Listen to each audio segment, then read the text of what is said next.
All right, welcome back. Dropping Klefboms Fantasy League. Joined today with the commish. I'm just gonna move my mic. It's probably gonna make some noise so that I can talk better. And yeah, we're here. We're done the draft. We're ready for week one. 3 days away from fantasy kickoff, NHL kickoff. I think we're just gonna go over some of our predictions of what's gonna happen in at least in week one, right? Yeah, a little housekeeping, little, maybe bragging rights, a little bit of poking, who knows. Who knows? Yeah. The first thing I just wanted to touch is there's a couple trades that were completed. Just wanted to address those. Those were actually both trades that were pre-agreed on as rental keeper spots of sorts. The Okay. first trade was Nick. Nick traded Dougie Hamilton back to Dylan. At the time, it was Nick offering up his spot there as an extra keeper. So in essence, Dylan had 5 keepers through using one of Nick's spots. And in return, Nick got the player of his choice once it got to the pick number 53.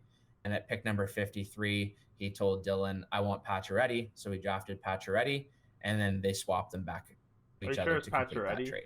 I thought he kept Pacioretty. Sorry, no, Petrangelo is who I meant to Petrangelo. say. Thank you. Perfect. Yep. Yes, Close close-ish. enough. Yeah. But yeah, Petrangelo He is has what I both meant of to them. say. Yeah. Sounds good. So that was the first one. The second trade was actually myself, where I had used a keeper spot because it was restricted where you could only keep one goalie. I actually used Steve's goalie rental spot Hmm. for a draft pick. So that would explain why Steve got the better draft pick involved, is because I said, well, if you're already planning on keeping Mantha, he's a forward, I can do that for you. I can't keep 2 goalies. So if you use that goalie spot, I'll upgrade you from the 12th to the 13th. So Yeah, we and if agreed on that, which is why we made that trade. sounds good. And if anyone's actually Yeah. watching, I'll have they'll be popping up underneath as we're going along. I think this will be good. I have a little trade segment each time, and I can post the trades in front, and we can talk about each one. Um, cool. Expect it to be active then, eh? No, I don't know. I Active I, I season. expect it to be slow at the start at least. It's See, good. it's funny because I had this written down to touch on the show later, but I actually wanted to ask you if you thought the trade deadline slash if the trades would be up or down this year from an average year or from Um, last year. I would say they might be down because I feel like last year we had two waves. We had the early wave of trades, and then we had the trade deadline waves of trades. I feel like this Hmm. year people are going to feel out the first 2 or 3 weeks, but then trade deadline is going to be all over us really fast, and then we Week might 7, after week 7. exactly. So it's gonna ramp quick. It's gonna go from nothing, and then it'll ramp, assuming And I, everyone wants to push us for the win here. yeah, and I feel like the other thing that has to be taken into consideration is how many spots are locked. Like I was browsing through some of the teams, and more specifically, the teams we expect to be probably top four, ish. Let's just use that as a random bar. And like, if I said to them today, "Here's my best forward," that's not a keeper. Yeah, they'd want them, but like, who's their first drop, or who's the guy they give back? And if it's their first drop and he's only that much worse, then you're not going to get that substantial asset back to make you want to actually trade them. Yeah, It's more exactly. you'd be more inclined to just say, screw it, I'll take my chance to try and get better picks in every round and win the consolation, or be worse to get better, and instead of actually trying to win if that's the decision.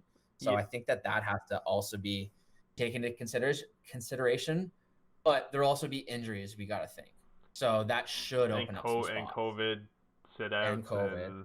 and things like that. Yeah, I was definitely looking at the couple of guys that had all their draft picks at the beginning, and they're like bubble players are going to be rostered.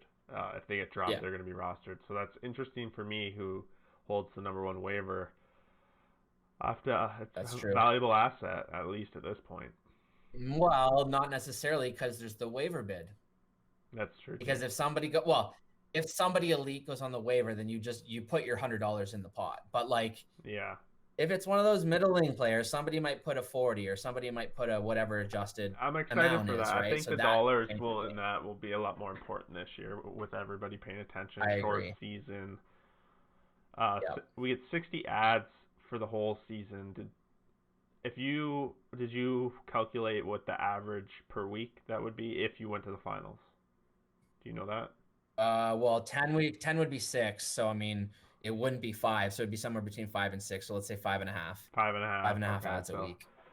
But more. some people have already used some. So let's say 5. True. That's why I purposely 5 have a not week. used a single one.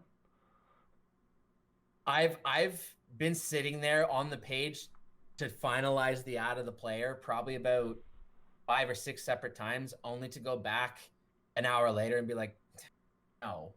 So like what I'm doing is, unless I think the guy has to be rostered, I sit on that page and I go do something else, make a coffee, whatever, have a shower, and I come back and I'm like, do I still want to do it? And I feel like I've been resisting my temptations, which is I don't like good, we know Steve won't make the same mistake as last year of using all his ads at the beginning. I'm wondering if not necessarily making the mistake of using all your ads, but being kind of forced to lose a lot of, because you're gonna have every match is gonna matter so much this year because it's such a short season.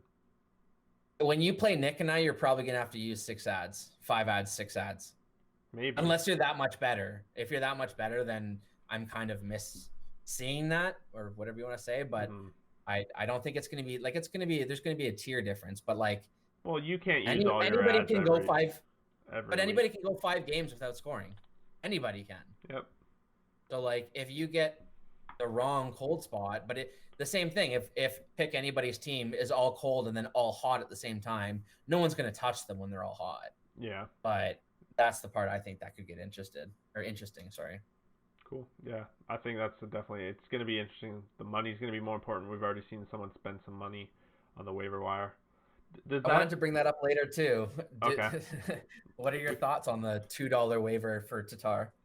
So I guess my first question is, does that mean someone else bid for it, right? No.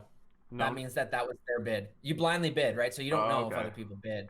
If you bid and other people bid, then you can go to that other tab in winning bids. See what other people bid. History or something like that, and you can see what everyone bid.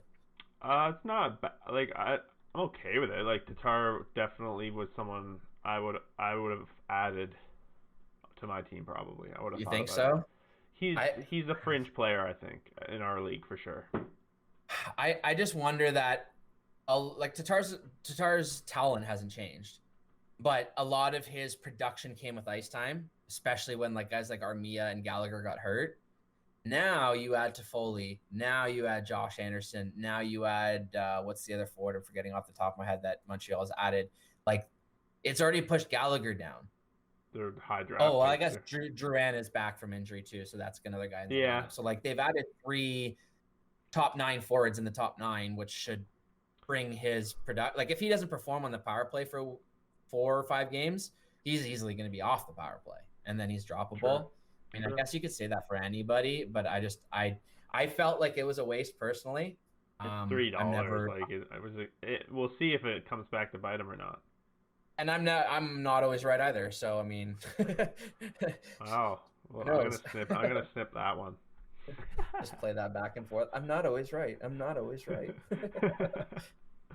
But I was just gonna say that, like, because I picked up Josh Anderson for nothing, and I thought I was gonna have to bid. I originally put $3 down on him, and then I went back and I was like, you know what? $0. If it's not meant to be, it's not meant to be. He'll probably get hurt anyways. And if he gets hurt on my team because my hours are already full, then he's got to go back on free agency anyways. And the offense is nothing out of him. It's the hits that I want, the power forward aspect. I want to make sure I win hits every week, like without even question, which I think I will. I don't think anyone can touch me in hits. It's possible. But I'm going to have to fight and scratch for everything else. And saves should be easily or easier won, except for the 2 or 3 teams that have 3 goalies. Okay, that's what I was going to ask. How many? First of all, I was looking through the setups of what people are kind of projecting. I'm disappointed in my first week matchup because I feel like this is like I'm up against Ben. He's going to be paying the most attention all season, at least for the week 1. He can't fuck it up. I don't think he can fuck up week 1. So he's got a good roster. He's got a good team. His goalies are solid. If I had to play Ben, I would hope to play him later in the season when he might mess up a little bit or whatnot. But tough one. Or catch him on a week where his goalies are playing tough matchups or something. Yeah, exactly. So I was looking at every team and their goalie setup. So we got a couple teams that have 1, couple teams that have 3, and then mostly everyone else has 2. I will say I'm working on something, so I'm gonna call my team a 2.5 for now. Okay. But yeah, I think I don't know if it's gonna come to fruition, but I am working on something. it's not going to be the But same I'd as be getting a last goalie year. back. Oh, Last year, a lot of people yeah. didn't use ads in the first couple of weeks of the season so that they could max out the ads down the stretch. You're not going to be able to do that this season. Mhm. You're not going to be able to have those extra ads in your Yeah. piggy bank to add goalies along the way. So I think running one is not going to be as Maybe a couple possible. teams will, but We'll see. yeah, I agree. But there will be better options available to flex if you have the flexibility to run a flex system. Yeah. But if you also have one goalie and that one goalie goes down for a game or two, now you're full scramble and you're adding, 4 or 5 goalie ads that week, which just burns through stuff. But then it also puts goalies on waivers when they get dropped. So it gives less options for the next night or the night after when that guy might be back in the pipes. Yeah. So there's going to be this constant wave of waiver goalies that, I want this guy. This is a supreme matchup, but he's on waivers. So and I might start, like, if I'm stacked on goalies, I might burn a couple ads here and there to just get good starts off waivers, add them the day before, then drop them for somebody I actually want, and then they put them on waivers so somebody else can't get them. Yep. It's going to be good. Never know. I'm so pumped. Yeah, it's going to be a good season. It is. But I wanted to ask you too. I think that remember we talked about in the first one about the injured players, where we thought they were going to go. How you didn't really think you were going to go after them at all unless it was just a no-brainer. Yep. I think they kind of went where they probably should have gone. I did notice that one going through. Like, we have 3 IR spots, right?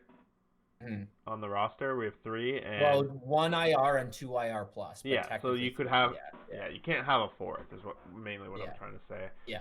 So unless they get pushed to NA somehow. Or something. What is your plan here? You're loaded. My philosophy is that because all my picks were really in the 11th round anyways, I believe that to be below replacement level. So in theory, half my team is below replacement level, so they shouldn't even be on my team to begin with. Yeah. I might catch lightning in the bottle for a couple of them. If I hit on all of them, fucking I'm amazing. But I doubt that's going to be the case, right? I'm kind of hoping I hit on 2 of them out of the bunch maybe, and then I can just, if a guy gets hurt, he probably won't be that guy I have to hold. Yeah, that's like I said, if it's Josh Anderson would be nice to hold, but if Josh Anderson gets hurt again, it's probably going to be 4 or something weeks. Like, that's the other thing with injuries. Like, a simple, sprained wrist, that's a 4 to 6 week injury in week 2. You're out for the season. You're out for the fantasy season. Yeah. Right? So, like, I mean, if a guy like that is out for 4 weeks and he's only back in week 8, well, true. I take my chance getting him off waivers then, or I take my chance having to bid or, trade something for a guy. Or maybe it forces open a spot, and now I can go offer a pick for somebody that somebody's looking to trade. So, like, I'm not too concerned about it. I got time, and I'm just going to let time play out. So on a scale of 1 to 10, how would you rate your rebuild compared to what you dreamed of going into the draft? Are you asking, like if I could have had perfect scenario, how close am I to perfect scenario? To where we're hoping to be, like, competitively if this year and going forward. On a 1 to 10 scale, I'm above an 8. Yeah, you're feeling good then. I'm feeling probably an 8.5. I feel I don't want to talk much about it right now, but I made one mistake in the draft that I'm trying to fix. But other than that, I think that I had an A+ draft. If I had done what I wish I did, I would have had an A or given myself an A++ draft. And then I probably would have been a 9, to be honest. But I'm mostly excited about my team because I'm expected to be shit. I have activity, so yes, I'm going to have to use ads to remain competitive. But there's names out there that are going to be way above replacement level that we just don't know yet. So if I can be the hawk or snake for those and get those guys, that should bring the bar up close enough to where at the trade deadline, I hope to be relevant enough where I can offer out a couple picks or something and maybe try to add that one last piece to give me a legitimate chance against the beasts instead of trying to, or I don't, and I just take my chances and go in because to be honest, if I'm 5, 6, 7, or like 4, 5, 6, 7, it's irrelevant. Like in that middling tier, Yeah. I don't care. I want to be top 3 or bottom 3 really. Okay. So we'll see what happens, and then wherever I am after week 5, week 6, because I have the gauntlet too, right? I play the projected top 5 teams probably in the first 6 weeks. So if I come out 0-6, well, then I got no pressure. I got assets. I just start looking at trading. Plus, at that point, I'll have those guys that I've then stashed coming back. So then I can decide who I really want, and maybe I can just bring in a whole ton of picks. And if not, and I'm just that tier lower, and those guys come back, well, then it's like acquiring them via trade, right? Yeah. So I mean, I got a lot of different angles I'm working with. I'm not locked in. Like that's the thing I get most frustrated about. And when I don't like my team is when I have guys on my team that I know are above replacement level, but I don't want to just give away that somebody else will pick up waivers and make them better and bring the bar closer. So then I just sit there and I'm like, I'd add that guy, and then he'd get 2 goals that night. Or I really want that goalie, and then somebody picks him up and he goes on to win, 6 of his next 7 games and puts up 3 shutouts or something like that. Like, so now that I have the flexibility, it just gives me a bit more excitement to That's cool, yeah. take some chances and go for it. So, and in a year where other people are locked in, it's kind of a bit of a niche spot. So I kind of just get to play my own role. And if it turns out to be spoiler, that could be fun. If it turns out to be that I'm competitive, that could be fun. Like I got a lot of different angles, and I'm just going to see what happens. That's why I like my team so much. Yeah, I envy your spot a little bit. A lot of pressure. I'm feeling a lot of pressure coming into this season. Not gonna lie. I failed none. None. This is 0. my Dynasty window. It's closing slowly. So. Oh. And like I'm always looking at this year and next year. Like I'm with the guys that I picked in the draft. I believe I have 6, 5, potentially 7 legitimate keepers that are 3 or 4 rounds below where they should be if they produce where they could produce, or where a lot of people believe they could. So like I don't know. I mean, I feel like I'm the underdog team, the sleeper team, because I've got a lot of bounce back guys and a lot of guys that are in bounce back situations on teams where they're just gonna eat eat ice time. So in theory, you got to think if you're spending an extra 4 minutes on the ice, you got to be getting an extra couple shots or a couple penalty minutes or a couple blocks or something, right? Yeah. You got to think. Yeah. So. All right. Cool. So what do you want to do? You want to go into matchups here, or do you have other things written down there? Yeah. So I was just gonna say, I just wanted to remind everyone to actually use their trade block. I mean, speaking of trades, Public service announcement. Just go to the league settings, and I don't remember which tab it is, but if it's, I think it's under the league tab, and then you go to trade. It's league trade block. Trading block. Yep. Okay, and then what you can do is you can just select the boxes. I know a couple of guys in the pool usually use their phone, so I can't really speak on that other than the fact that the phone app kind of sucks. There's a lot things you can't do on the phone. So if you have to do it on your phone, log in through the web browser and not through the actual app. That will help. But then go and you can zoom in and you can select the players you want to put on the trade block, any picks you might want to put on the trade block. And then you can also indicate what positions you're trying to trade away / what positions you're trying to acquire. So that way people from afar can kind of get an idea what you want and see if they can kind of line up on stuff. It just makes it a little easier than, and less annoying too than, I mean, I'm sure in the past I've sent the same 7 messages to the same guy asking, hey, you want this guy? You want this guy? It's like, no, you've already asked 4 times. It's like, oh shit, I forgot. So like, just kind of, we'll cut down, I think, on a little bit of that / if you put somebody on the trade block that, 4 or 5 guys like, that you don't really realize that are sneaky value. Yeah, exactly. Then you can maybe negotiate with 4 teams and put them against each other instead of just, oh yeah, this guy wants this guy. Yeah, sure, let's do it. Yep. I mean, I might regret saying that because I want good deals, but at the same time, you might as well use it. It makes it a little bit better. Competition. That's breed competition here. We're gonna make good fantasy players. That's what we're hoping for. Yeah, and there's 11 transactions so far before the start of the season, and it's Sunday before the Wednesday starts, so we still got 3 days basically. Well, Well, 2 days and I'm then not game day. expecting to make a single one until at least at least Yeah, until next week. yeah. I want to see kind of the way it starts. Plus, have you looked at your game played? I love how it says the game played comparison. No, how do you do that, or is that just on the phone? So no, you can do it on both. If you go to matchup, Yeah. and then in the middle part, it says Okay. something Yeah, about I do games see that. played. Yeah. The only thing is that if you're looking at that and you want to take that number into consideration, make sure you look at their team per day, because that only, so you know how you do set your lineups? Yeah. You can do it for If one someone's day on or the you can do bench, it for it the doesn't week. count them. It doesn't count them. So if I don't set my lineups for the week and it says 65 and you're like, oh, I got 14 extra games, and then on the Sunday night before I set for the week, it could add an extra 8. I got And 5 who extra knows how games. many That's games. pretty big. It's big. By doing that, there you go. And that's that again. Who are you playing? Ben. So I'm gonna assume he hasn't set his lineups yet. So you're probably there's probably less than that. No, his roster fits into the lineup. He has no bench. I know, but is there any? Oh, I see what you're saying. He doesn't have any. Yeah, and he doesn't have an extra forward or anything. Like he has the two Okay. goalies and then the full roster. Kind of. Okay. So do I. Like. Good point. Yeah. So a lot I of was teams. thinking more in my other pool when I was looking Yeah, at I know that. what you mean. Is It there does 4 bench happen in spots, your other but pool, yeah, but in our pool, for the yeah, most part, you don't see that. yeah, There's yeah. because That's there true. is no Good bench call. really.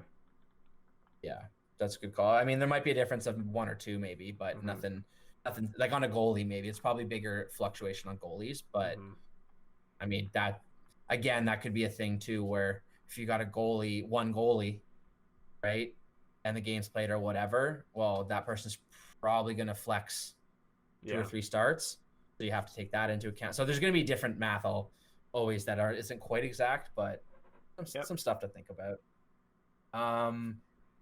Yeah, we already went over the teams. You said on the last one who you're most fearful of. I believe that you said it was Beer Buds. Is that still your stance? Is that No, it was the number Rocket one team Trees. I think Rocket Trees is scariest. Oh, okay. You're most afraid of Rocket Trees? I like Okay. his. Yeah, he's strong.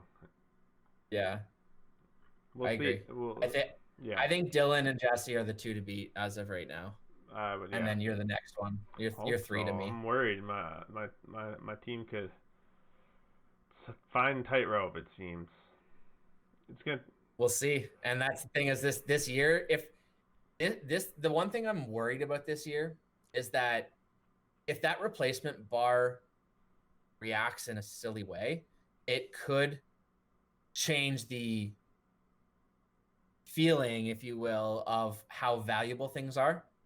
Like I know trying to get some trades done, people are looking at the future, like what we've talked about. Like everyone keeps their first rounder and you have the first overall pick. You're not getting the best player available. Like you're getting however many guys down the list, right? Sometimes So like if you, it could in theory be the 30th best player. it could be. So like, could be lower than that. It could be the 30. It could be the 40th worst player, as if everyone kept 4 players. So theoretically, you could be getting 41 at 1. So I mean, if you're in the 4th round, is a 4th rounder really worth a 4th rounder, or is it really worth 8th, 9th, right? Yeah. But that being said, I looked at the 8th, the 7th, 8th, and 9th rounder. I think a lot of the best keepers are in those rounds, other than the ones in round 2 and 3. But there's a lot of good picks in rounds like 6, 7, 8. From this year's draft, you mean? Yeah. Yeah. Some of that has to do with injury, but still. And the way that I look at it is next year, like whatever happens this year is this year. Once I get the draft done to start next year, that's my window.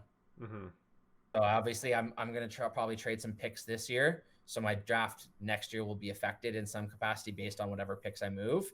But then I'll draft with that team. But then for the next 2 years, those 2 years will be my compete window with what I believe be a very strong. I'm still trying to go with the strategy of having a competitive team every year to see if it's possible. I think it is. I think it is too. Here's the thing. Here's the kicker. It's not possible if there's enough people that try to make it impossible. That's fair. if there's a lot of teams that are really trying to make sure that you can't do that, like if you're in for the first 5 years and you get a bit of a target on your back, and people being like, everyone else has missed one, but you Yeah, you might have a bit of a target on your back, right? So that's true. Yeah. that's one thing. And like at the trade deadline, you and another player offer the exact same trade.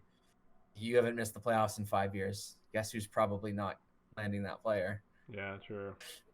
So there's gonna be things like that come into play with some history, Maybe. or you lose to team manager X 2 years in a row, and then the third year they're out looking for a trade or something like that. You could be still burned from that and be like, no, I want to see you lose. I'm gonna trade to your competitor. there's gonna be things that We'll happen see. like that where We'll it's see. be No interesting. grudges. So. No. No, not grudges, but I know. I want to see anything stupid, but I want everybody to give a shit. Take it seriously. Don't like, you know what I mean? Like, Yeah. I'll be like, whatever, not a big deal. I lost again. I want you to be pissed that you lost. I want you to take my spot. I want you to be happier that I'm out of the playoffs and you're in the playoffs, and I'm gonna be trying to do the opposite. So it's how it is. All right, Money prediction. on the line. You want to do predictions? Yeah, let's do it. Let's do it. Week 1. Week 1. So okay. We'll just go in order on my screen. I don't know if it's the same as yours. So we got my team Scrub Dynasty against Ben, Captain Clutch. I don't know what else there's to talk about here other than I'm gonna pick myself to win because what else? I'm sorry, I'm just trying to get my other screen here. Well, I already know. Like for me, Still hear me? Like yeah, I can. I talked about this matchup pretty much already. Audio issue. For me. 1 sec. Yeah. Okay, so I think we're back up and running here. Okay. I think it lagged for a sec. All right. Okay, we're good. All right, I'm just gonna. All right, cool. Sorry. All I was trying to do is get back to the screen where I could see what my predictions were. That's all I was trying to do. Yeah, I pretty much talked about this matchup from my perspective already. I'm fortunate that I'm facing Ben this early as a strong team he is. So I'm obviously gonna pick myself. Like I have to in my mind, but yeah, I looked at this matchup too. It is going to be tough, and like when I was looking at the matchups for my predictions, I thought it was going to be easier. To be completely honest, I thought it was going to be way easier. But when I look at your matchup, if I can find it here, sorry. So when it comes to goaltenders, I think that to start, I think goaltenders are probably not going to be putting up great numbers to start. So like, I think we're going to be seeing, winning teams with 3.5 goals against, and, maybe 900 or 904, 905 save percentage. Like, I think that's going to be numbers good enough to get you the win.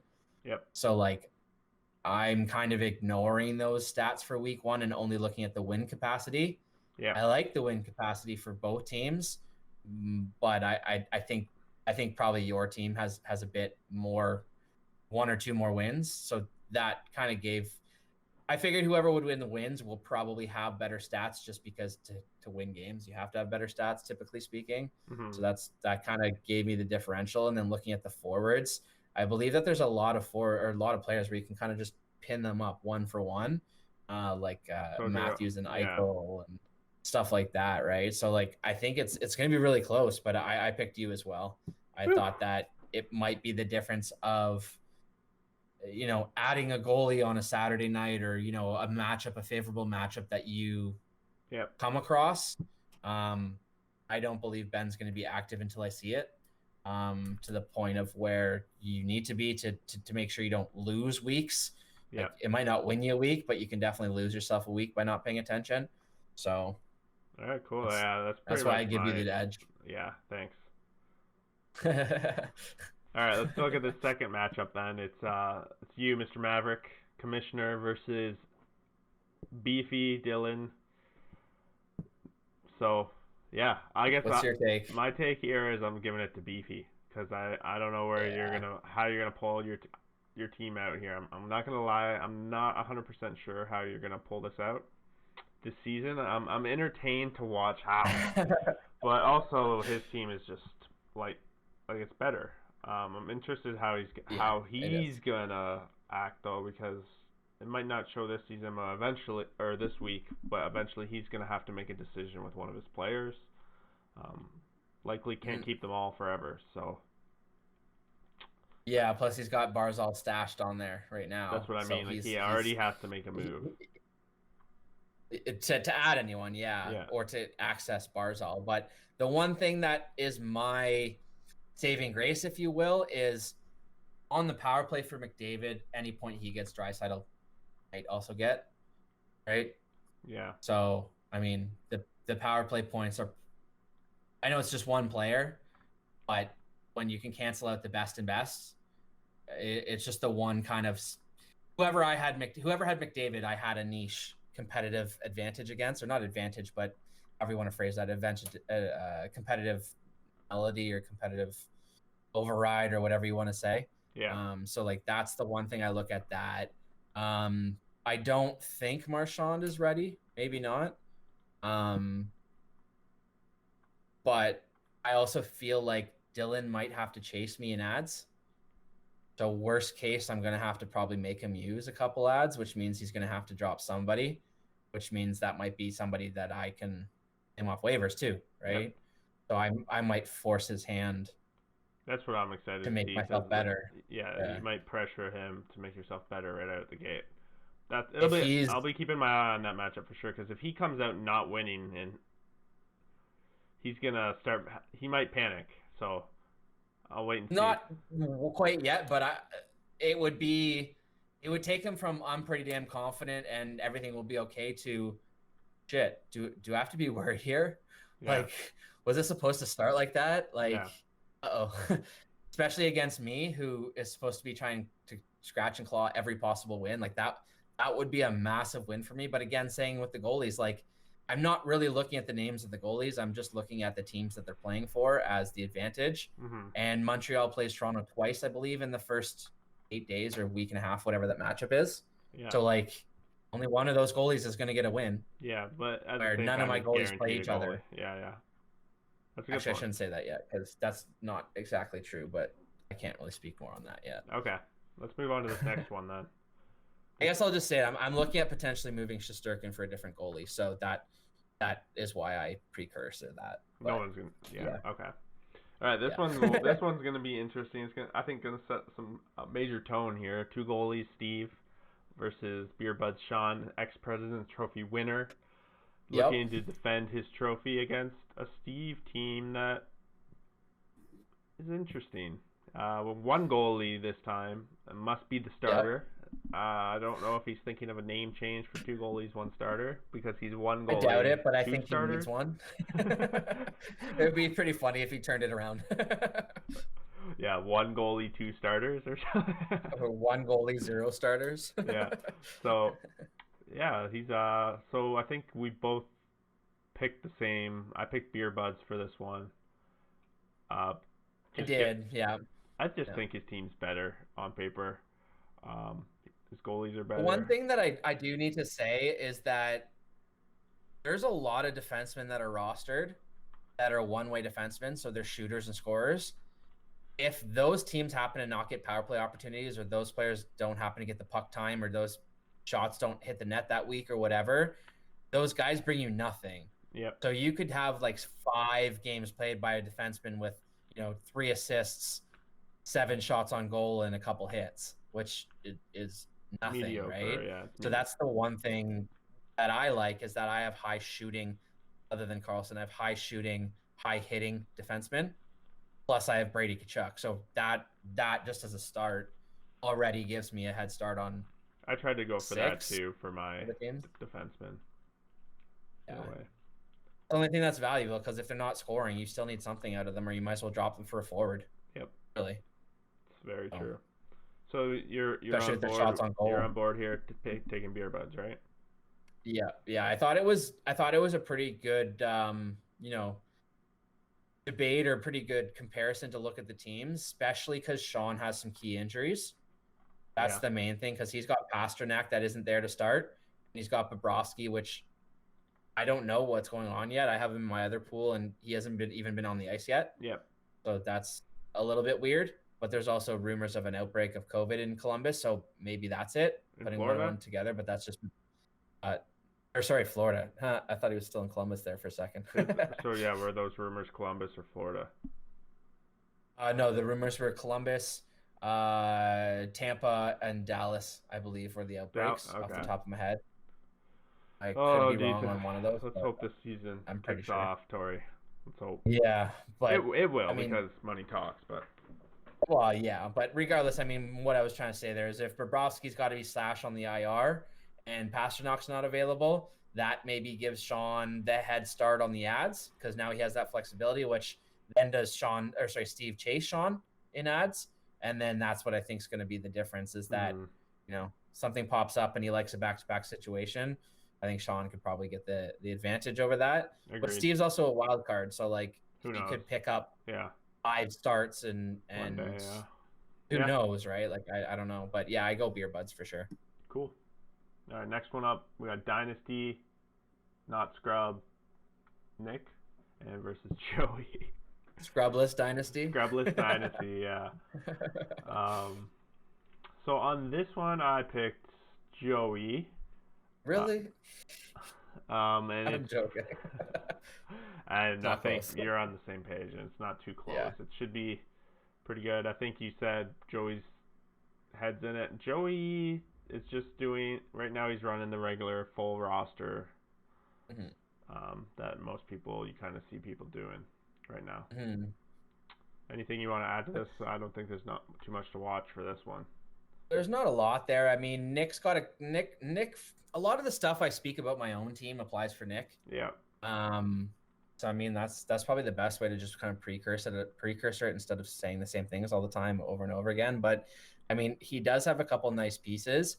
But again, if Joey's not paying attention, a couple of his wingers there were guys who took a bit of an advantage of playing time openings last year. Yeah. So if they happen to regress or maybe don't start as hot and maybe get pulled down a little bit, I could see Joey's team starting a little cold. Yeah, for at least some of the forwards. On the fly or not. Yeah. So if Nick to win this, he needs to get a shutout. Yeah. And then bench his goalies and only get 4 really good starts, which will be really hard to get. And I think he's going to have to win shots on goal and hits by adding flex guys. And I think he's going to have to get super lucky with game-winning goals. Yeah, he's going to have to luck box. Everything's got to go right. Everything's got to go right. He's got to play his A game, and Joey's got to be like a C game or worse. Less, yeah. All right. Like cool. I think there's less than like 15% chance Nick can win this week. All right. And then our final matchup of week 1, we got Rocket Trees with Jesse versus Rundle Puckets, Jamie. A rematch of last year's first round playoffs. Good call. Where Jesse, I think, beat him, right? Yeah. I believe he did, yes. Or no, they were the rematch of the 5-6 seed. They were the 5-6 yes, for seed. The non-concluded the non-concluded match, so they get to finally play it. They finally get to play it. So still, a long-awaited debut and solution has finally come about for them. Yeah. We already touched on it a little bit here. I think Jesse's team's one of the strongest in the league. Yeah. So I'm giving him the edge this first week. Although, just looking at it now, I do kind of give the edge to goalies towards Jamie. So maybe this is going to be a coming out party for Jesse. We'll see what he's all about. He's running 4D right now, so I don't think that's the strategy he should be going. We'll Especially see. 2 Sabres. I don't think that's the way to go. So we'll see. We'll see how Jesse adapts to some of this first week's round. I mean, looking at Jesse's team, I probably shouldn't say this, but there's a couple things I believe he could do to make him like that much stronger. But yeah, doing something with that. Like, I mean, Dahlin's supposed to be good. So I mean, if anyone wants to roster like Quinn Hughes and what's the guy in Colorado? My name's blank right now. Cale Makar.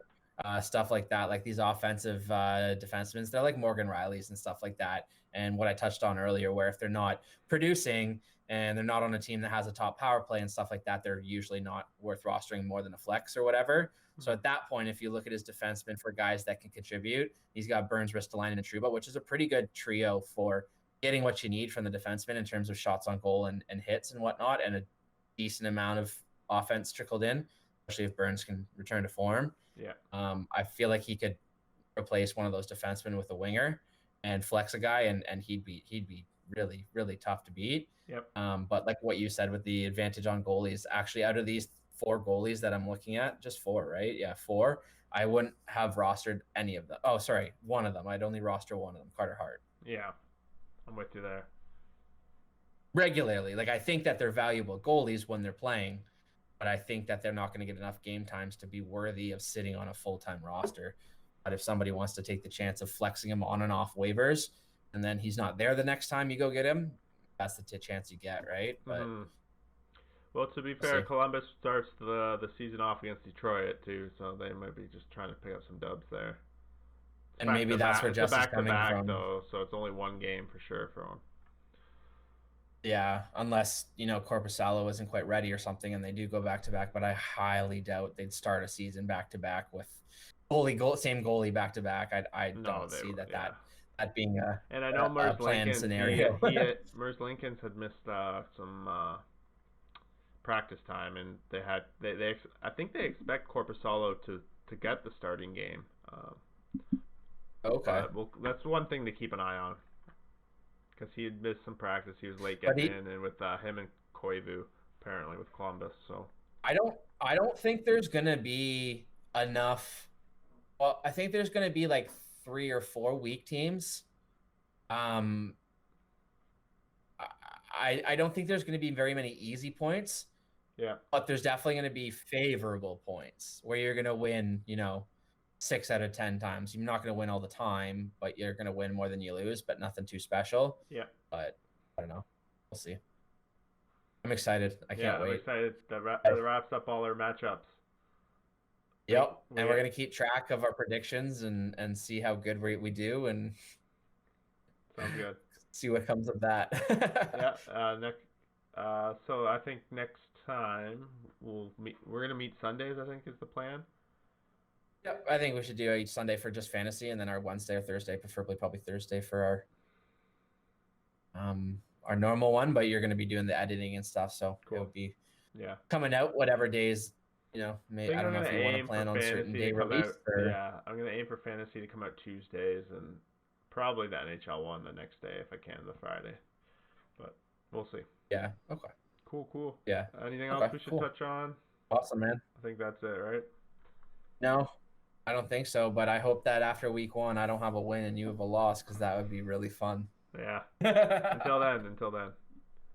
All right. Peace, man. Of course.